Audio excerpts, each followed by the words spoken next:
What's up guys, it's Gary with Fresh from the Farm Fungi. I'm here in Denver, Colorado, and today I'm going to be moving on to part 2 of my cordyceps 2.0 project. So last week we inoculated a bunch of different substrate recipes with a wild UK cordyceps strain. So it's about 5 days in, and you can see it's got some really nice colonization.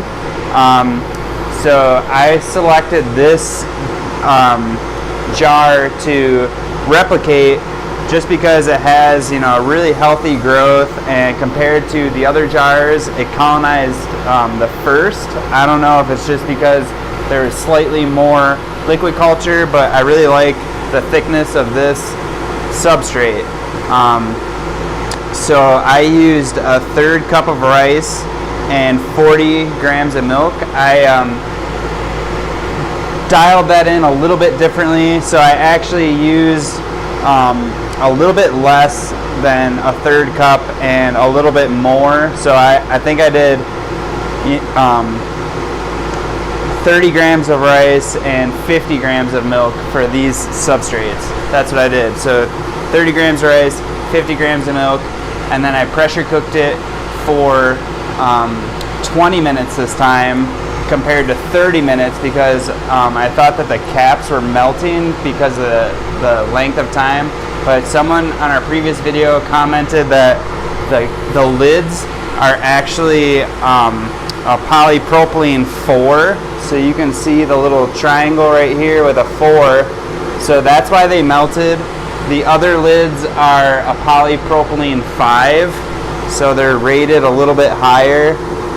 Right there, you can't really see it, but the little triangle has a 5 in it.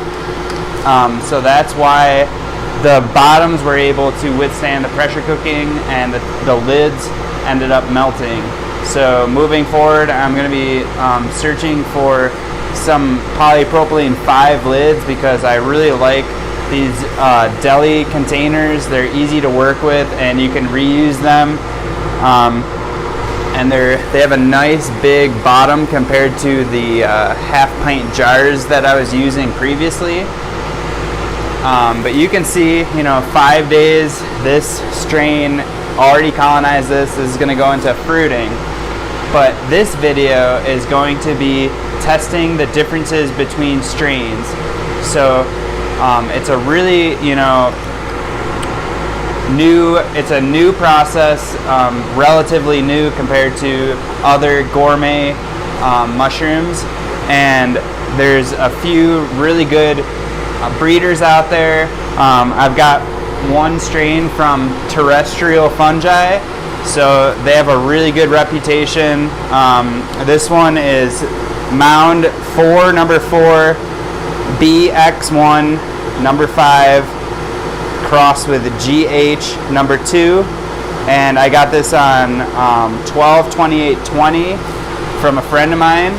So I'm going to be inoculating this one against 2 of the strains that I bred previously on my first cordyceps project, and then also I've got some more of the UK United Kingdom cordyceps that colonize really well there. So this is a wild clone, and then 2 of my back crosses, the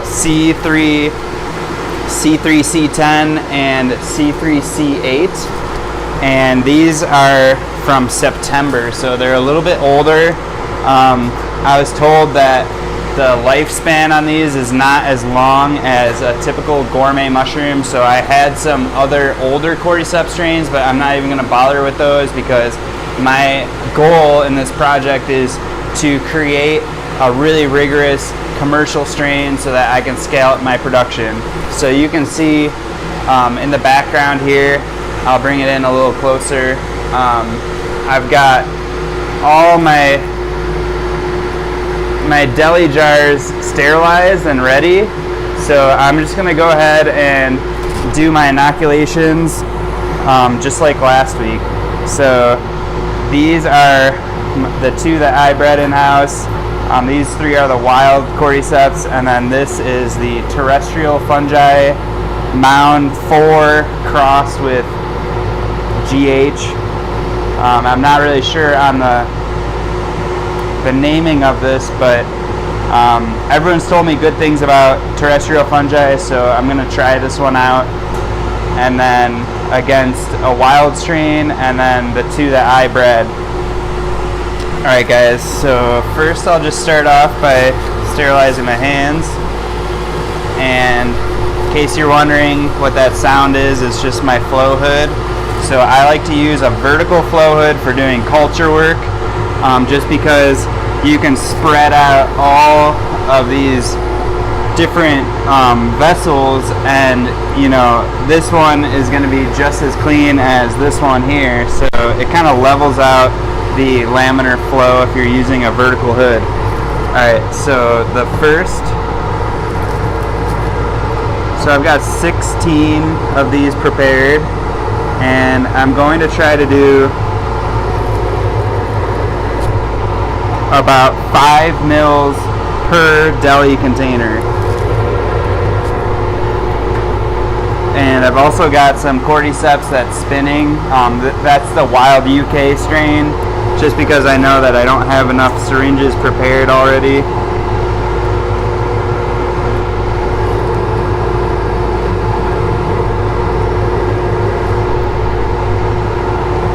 Alright, and then you can see that these lids that I made, all I did was take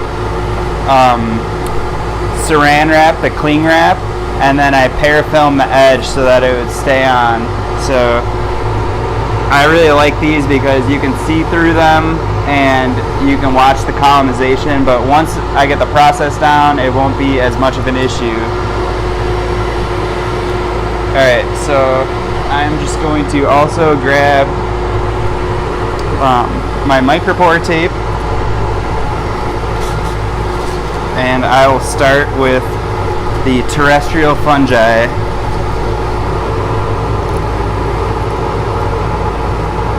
So once again, inoculate.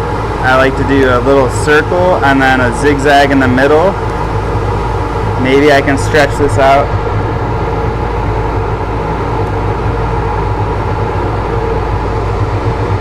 For 3.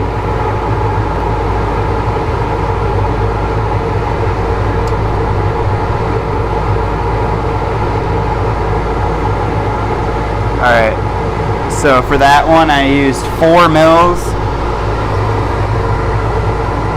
I guess I should try to stretch all of them out for 3, and that way I won't have to dip into my jar.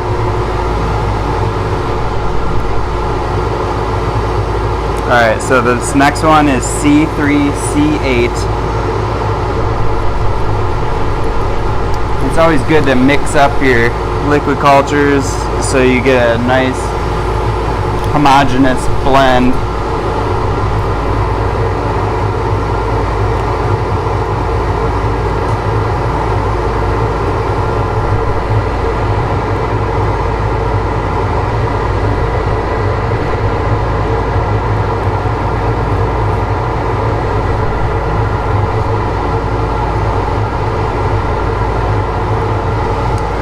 Now I'll go through.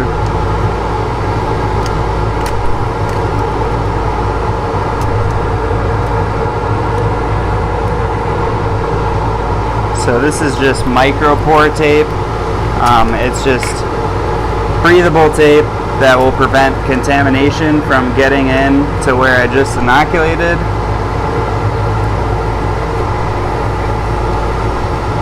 But it still allows for some air exchange for the cordyceps to breathe.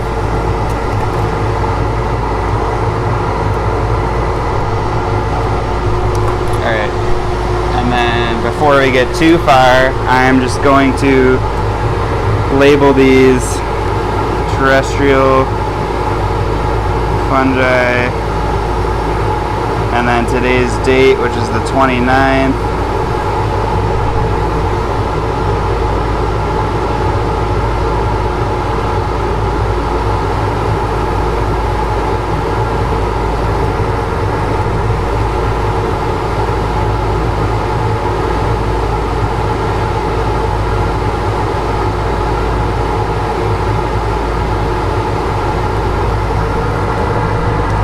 So I've got those inoculated. Now I'm going to go on to the C3C8. So C3C8.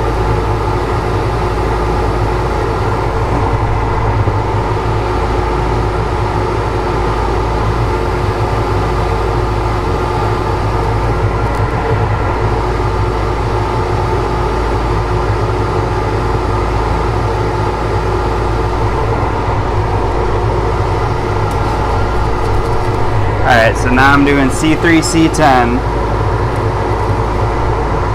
And one thing I'm noticing right off the bat is that the terrestrial fungi mycelium looked a lot denser, and it looked a lot whiter than the strains that I bred. The mycelium is kind of, clear, more transparent. So that might be something to consider if you're breeding for cordyceps. It seems like, the terrestrial fungi was a lot whiter in color.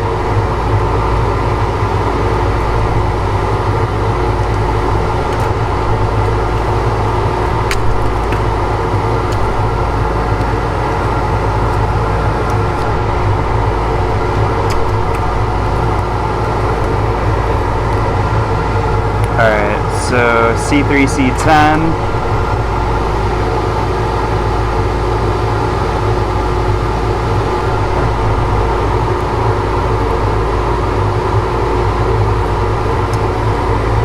So I always like to label before moving on to the next strain so that I don't get any of these confused. And for the rest of these, this is going to be the wild cordyceps strain from Kaizen Cordyceps. So shout out to Kaizen Cordyceps in the UK.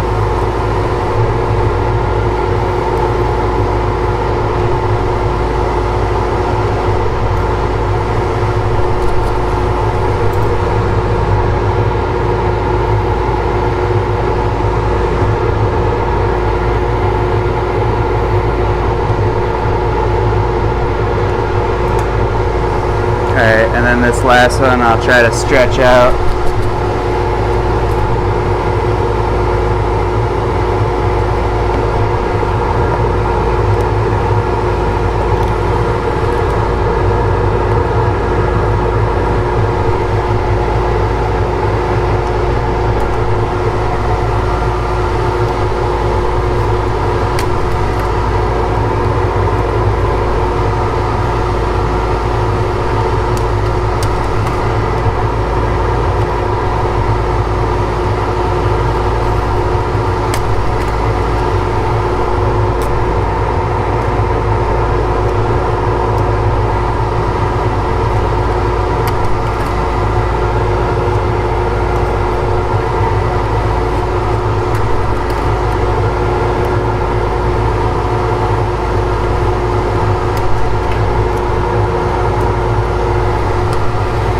Alright, now I'm just going to label these real quick.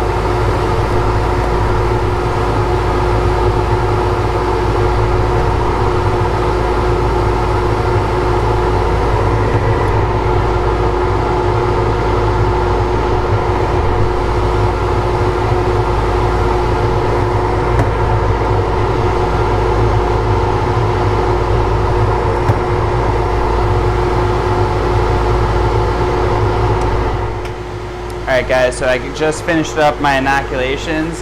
I'm going to put these in my incubator for at 72 degrees, and hopefully in the next 5 or 6 days these will be colonized and I can move on to fruiting.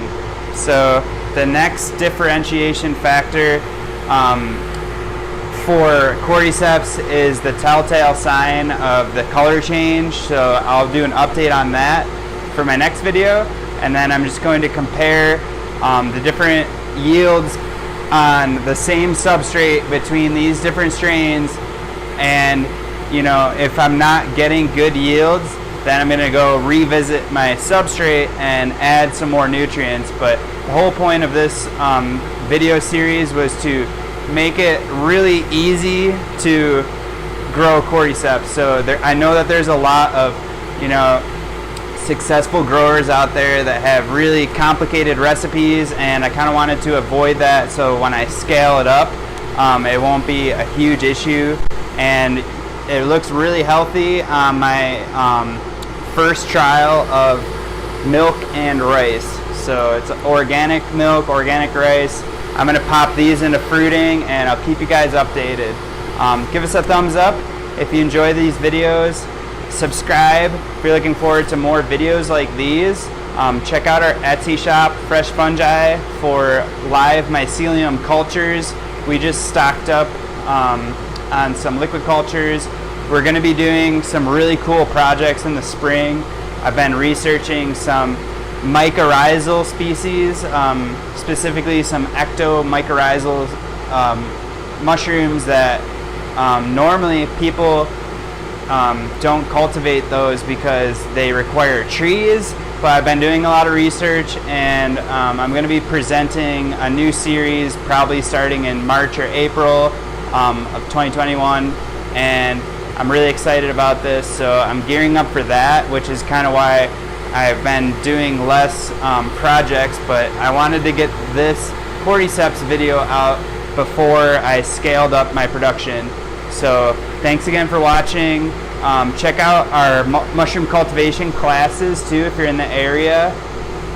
We've been filling up our seats pretty quickly, but we still got some spots left on mushroomcult.net, and we're going to be doing some online classes too. So check out mushroomcult.net for the schedule on that, and I think that's it. So till next time, much love.